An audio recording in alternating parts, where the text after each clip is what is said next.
Bismillah, alhamdulillah, wassalatu wassalamu ala rasulillah, wa ala alihi washobihi wa man wala.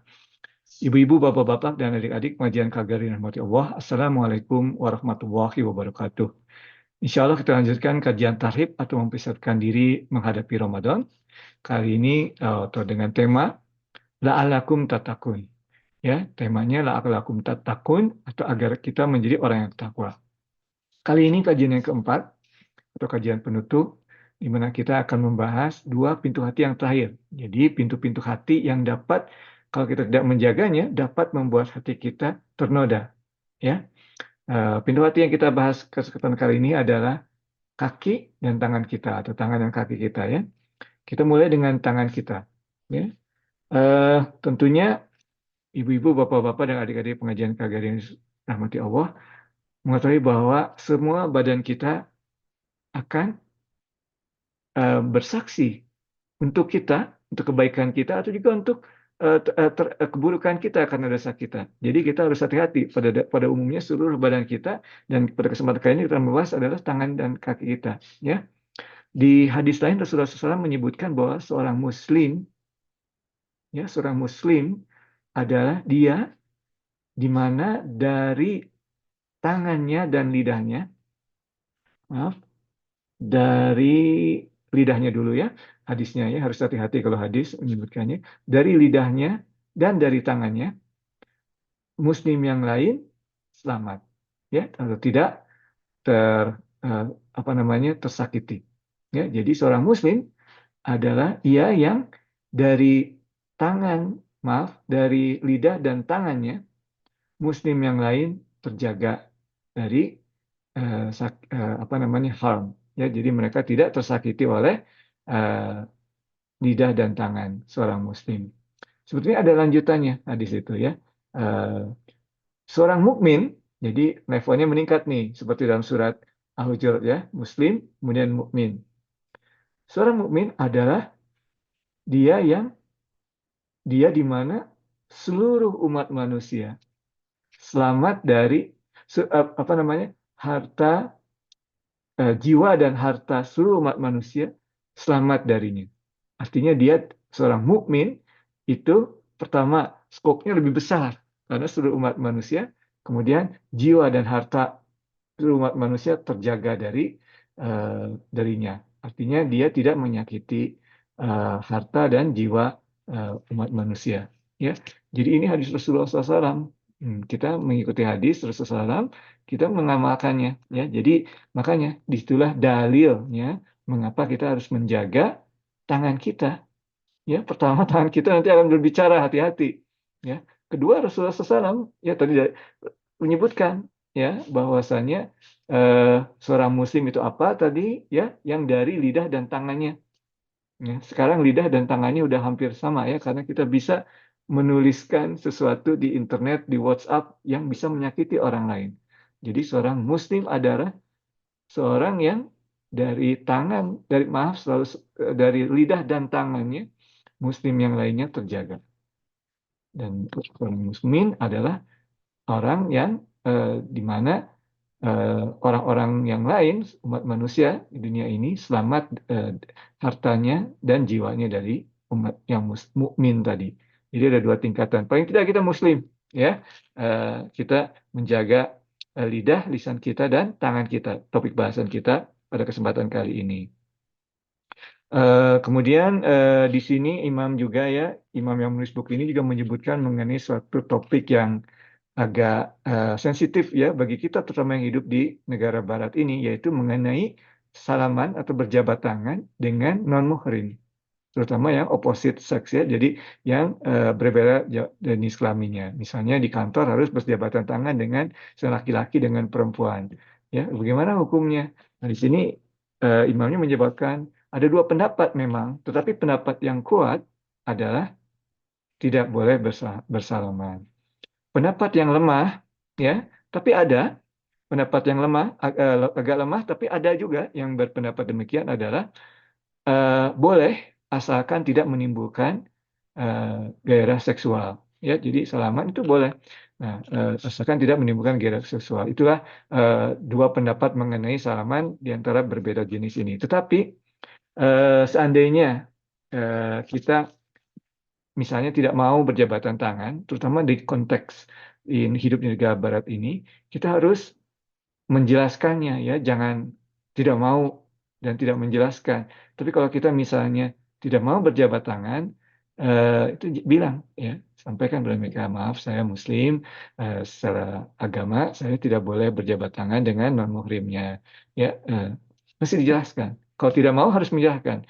Kalau misalnya mengambil pendapat yang lemah tadi, tidak apa-apa, ya, yang asal jangan dinikmati, asal jangan menimbulkan gairah seksual. Tapi kalau misalnya tidak mau berjabat tangan harus dijelaskan ya, seperti petarung MMA ya, Khabib Nurmagomedov ya, Nurmagomedov ya namanya ya, Habib itu kan seperti kalau diajak selama dia tidak mau kan dengan yang muhrim ya, tapi dia selalu bilang ya, menyebutkan dulu maaf saya, jadi menyebutkan dengan sopan santun, insya Allah eh, bisa mengerti. Soalnya kalau tidak dijelaskan nanti efeknya buruk untuk citra orang Muslim, apalagi kita di hidup negara Barat ini, ya, bilangnya oh laki-laki orang Muslim ini sombong-sombong, tidak mau salaman, segala. Bukan seperti itu, ya kita mau menjalankan ibadah kita, jadi harus dijelaskan. By the way, umat Ortodoks Yahudi juga tidak mau berjabat tangan, ya, jadi bukan dari Muslim saja sebetulnya. Di Amerika umat-umat Ortodoks Yahudi itu tidak mau berjabat tangan dengan dengan yang bukan Muslim, bukan kita saja. Ya tidak usah malu-malu kalau ingin mempraktis hal tersebut, tapi harus dijelaskan. Orang itu yang tangan ya. Kemudian yang terakhir ini kaki. Kaki ini eh, boleh dibilang eh, untuk mobilitas ya. Jadi kita jangan terbatas kaki kita seperti yang ada di badan kita ini. Kemudian skopnya seperti itu yang harus kita jaga ya, jalan kaki kemana-mana bukan. Walaupun kita naik mobil, maksudnya mobilitas tadi, atau naik motor atau pergi naik pesawat terbang, kita harus yakinkan bahwa kita pergi ke satu tempat itu tidak untuk hal-hal yang tidak diridhoi Allah atau tidak disukai Allah. Hindari tempat-tempat yang banyak hal-hal yang haram, ya, seperti itu. Nah, mungkin di dunia Barat ini kita susah sekali karena banyak sekali, ya. Nah, Rasulullah SAW waktu di Mekah juga sama waktu pertama-tama ajaran Islam, ya. Di Mekah banyak sekali itu, mereka kan bukan Muslim, hanya paling maksimal pada saat setelah hampir hijrah itu cuma 100 orang kan dibanding penduduk Mekah. Berarti banyak sekali yang hal-hal yang haram dari sisi ibadah, yang berhala, dari sisi yang orang yang tidak apa namanya, eh, yang eh, ber, berzina banyak, ya. Tapi biasa saja mereka hidup kalau memang mereka menjalankan ibadah Islam, mereka tidak mengikutinya. Ya, nah ini maksudnya seperti itu. Kaki kita harus dijaga, ya, dari berangkat menuju tempat-tempat yang di mana kita akan bertemu dengan hal-hal yang haram ya atau tidak disukai Allah.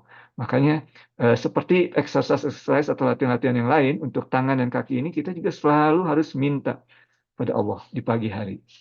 Berdoa. Ya Allah, saya berjanji untuk menjaga tangan dan kaki kita dari hal-hal yang tidak disukai oleh Allah dan hal-hal yang haram.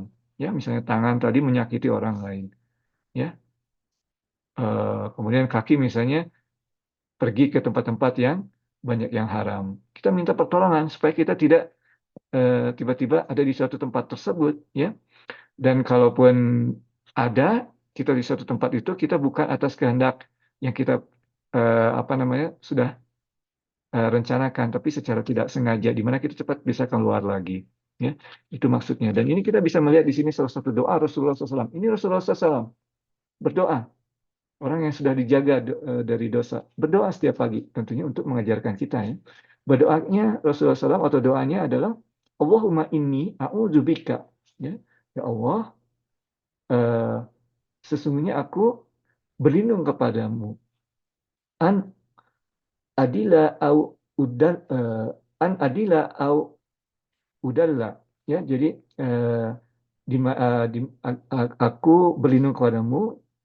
Jadi itu kan bulat dolin ya, jadi astray dalam bahasa Inggris ya, jadi tersesat. Jadi saya meminta atau aku meminta perlindungan Allah dari hal-hal yang dapat membuatku tersesat atau menyesatkan orang lain. Ya, an adila au udalla, ya. Kemudian au azala au afwan au uzid au azilla au udalla, ya, afwan au uzalla, ya. Ya, jadi au azilla au uzalla, ya.